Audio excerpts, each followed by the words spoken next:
Hello friends. आज का मेरा टॉपिक वास्तुशास्त्र में गृह निर्माण का उद्देश्य, जीर्णोद्वार का फल तथा परगृह निवास का क्या फल होता है, इस पर है। तो सबसे पहले शुरू करते हैं। गृह निर्माण का उद्देश्य अर्थात गृह निर्माण हेतु। स्त्री पुत्रादिक भोग शौख्य जननम धर्मार्थ काम प्रदम। अर्थात स्त्री पुत्र आदि के सुख को भोगने के लिए, धर्मार्थ काम प्रदम, धर्म अर्थ और काम को प्रदान करने वाला, जंतु नामयम सुखास्पदमिदम, जंतु को हर तरह के, जंतु अर्थात जीव को हर तरह के सुख देने वाला, शीतामु धर्मापहरण, जो शीत, गर्मी, वर्षा आदि से आपकी रक्षा करे, वापि देवग्रहा खिलम, अर्थात जो घर बनाने से, जो लोग घर बनवाते हैं उनको वापी, बावड़ी, देव, देवालय इत्यादि का फल भी प्राप्त होता है। गेहम अर्थात घर, पूर्व मुसंत, सबसे पहले तेनि विबुधा श्री विश्वकर्मा दिया, अर्थात विश्वकर्मा जी का कहना है कि इसीलिए सबसे पहले गृह निर्माण कराना चाहिए। अब चलिए इसको हिंदी में देखते हैं। गृह निर्माण हेतु अर्थात गृह निर्माण का उद्देश्य, स्त्री पुत्र आदि के भोग सुख धर्म अर्थ काम को देने वाला, प्राणियों के सुख का स्थान और सर्दी वायु गर्मी आदि कष्टों से रक्षा करने वाला गृह ही है। विधिवत गृह निर्माणकर्ता को बावड़ी, देवालय आदि के निर्माण का भी पुण्य प्राप्त होता है। अतएव विश्वकर्मा आदि देव शिल्पियों ने सर्वप्रथम गृह निर्माण का निर्देश किया है। आप यहां समझ सकते हैं कि अगर आप अपना गृह निर्माण करते हैं तो उससे आपको देवालय और बावड़ी बनाने का भी फल प्राप्त होता है, जो कि बहुत ही बड़े होते हैं और एक इंसान के लिए बनवाना मुश्किल होता है। पहले के समय में राजा महाराजा लोग देवालय और बावड़ी बनवाते थे।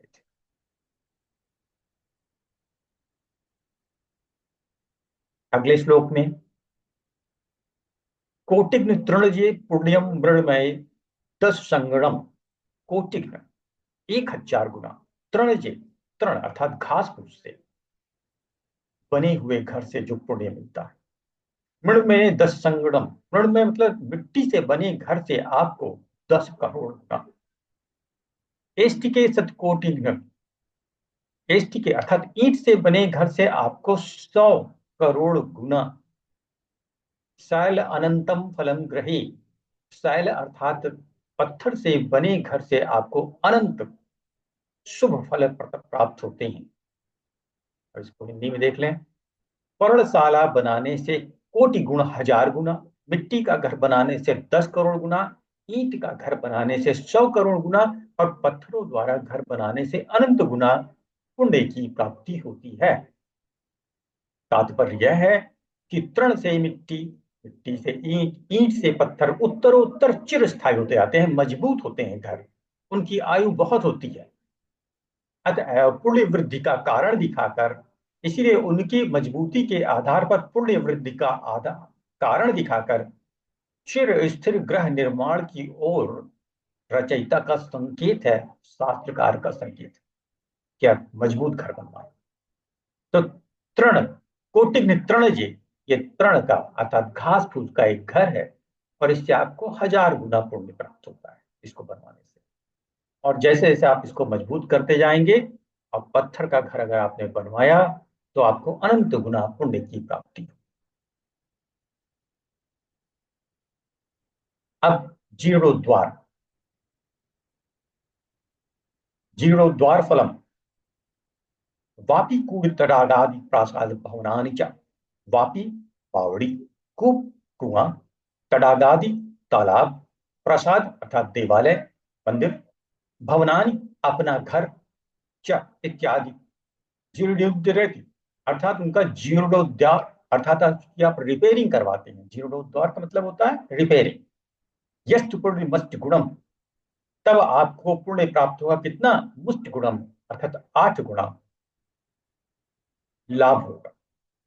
हिंदी में देखते हैं जीर्णोद्धार का फल, बावड़ी, कुआं, प्रसाद, देव अथवा राजमहल, और जो घर का जीर्णोद्धार करते हैं उनको 8 गुना पुण्य की प्राप्ति होती है, फल की प्राप्ति होती है। ये आप देखिए, इसीलिए लोग अपने गांव कस्बे में स्वतः ही आगे बढ़ के उसकी रिपेयरिंग, साफ सफाई करवाते हैं। इससे उनको 8 गुना फल प्राप्त होता है। ये एक बावड़ी है जिसकी रिपेयरिंग करवाई जा रही है। पर ग्रह निवास फलम, दूसरे के घर में जब आप निवास करते हैं तो आपको क्या फल मिलता है? पर गेह कृतास्वार, अर्थात दूसरे के घर में रहने वाले वो लोग जो बिना किराया दिए रहते हैं। श्रौत स्मार्ट क्रिया, उनको श्रौत स्मार्ट जैसे शुभ कार्य का फल निष्फला निष्फल हो जाता है। शीतलता, उसका कारण क्या है? भूमि साह, उस भूमि के मालिक को फल मिश्रित, वो फल मिल जाता है। तो अब पर ग्रह निवास का फल देखिए आप, दूसरे के घर में बिना शुल्क दिए रहकर किए गए आपके द्वारा पूजा पाठ, स्तोत्र, स्मार्त आदि समस्त शुभ कार्य आपके लिए निष्फल हो जाते हैं, क्योंकि उनका फल उस घर के मालिक को प्राप्त होता है, उस भूमि के मालिक को प्राप्त होता है। तो इससे हमें नैतिक ज्ञान प्राप्त हुआ। क्या वास्तव में दूसरे के घर में निवास आपकी स्वतंत्रता एवं आपके स्वाभिमान की दृष्टि से सर्वथा त्याज्य है, इसीलिए आपको फल प्राप्ति नहीं होता है। तो मित्रों, आज के इस टॉपिक में हमने वास्तुशास्त्र में 3 टॉपिक कवर किए: पर ग्रह निवास फल, जीर्णोद्वार फल, और ग्रह निर्माण से क्या उद्देश्य है। तो ये टॉपिक पसंद आया हो, लाइक करें, सब्सक्राइब करें।